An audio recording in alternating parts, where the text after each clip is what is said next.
Olá! Hoje a gente vai mergulhar numa ideia que é quase um antídoto para essa cultura de autoajuda meio superficial que a gente vê por aí.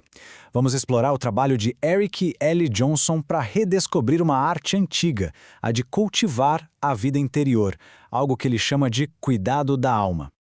Vamos começar com uma pergunta que, olha, talvez soe bem familiar para muita gente. Por que será que, com tanto recurso, tanto life hack para otimizar a vida, muitas vezes ainda fica aquela sensação de vazio? Parece que quanto mais a gente corre, mais a gente se distancia de quem a gente é de verdade. E aí que está o grande paradoxo do nosso tempo, né? A gente está mergulhado numa cultura que é obcecada por eficiência. A mensagem é sempre a mesma: otimize, produza mais, seja mais rápido. Só que nessa correria toda, a nossa dimensão mais profunda, a nossa alma, digamos assim, acaba ficando de lado, completamente esquecida.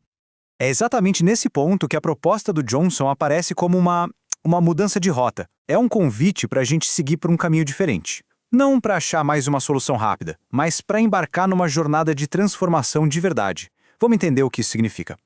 Para a gente sacar o que é o cuidado da alma, ajuda muito a entender o que ele não é. Definitivamente, não é aquela autoajuda superficial, que só bota um band-aid numa ferida que é funda. E também não é uma espiritualidade que não tem nada a ver com a nossa realidade, com a nossa psicologia. Pelo contrário, é um processo que junta, que integra a psicologia moderna com uma sabedoria que, olha, atravessa gerações. O ponto-chave, o pulo do gato, é este. A gente muda a metáfora. A gente para de pensar em consertar um problema e começa a pensar em cultivar um jardim. Pensa bem, um jardim não precisa de um conserto de emergência. Ele precisa de cuidado constante, de paciência, de intenção. É a mesma coisa com a nossa vida interior. E para guiar a gente nesse cultivo, o Johnson propõe uma estrutura bem clara, tipo um mapa, para a gente entender a nossa experiência como um todo.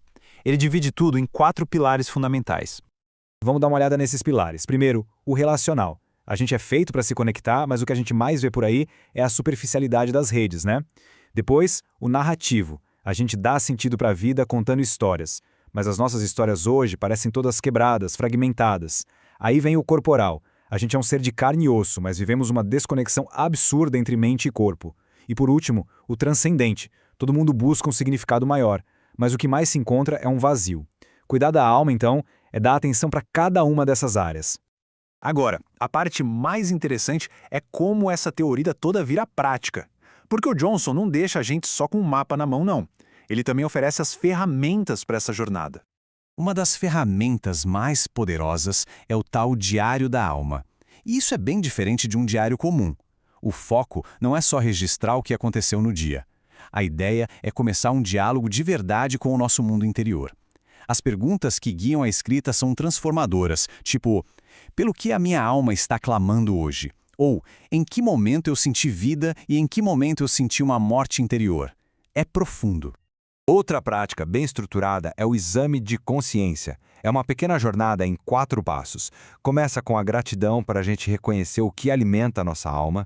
Depois vem a revisão para identificar onde a gente se conectou ou se desconectou da gente mesmo.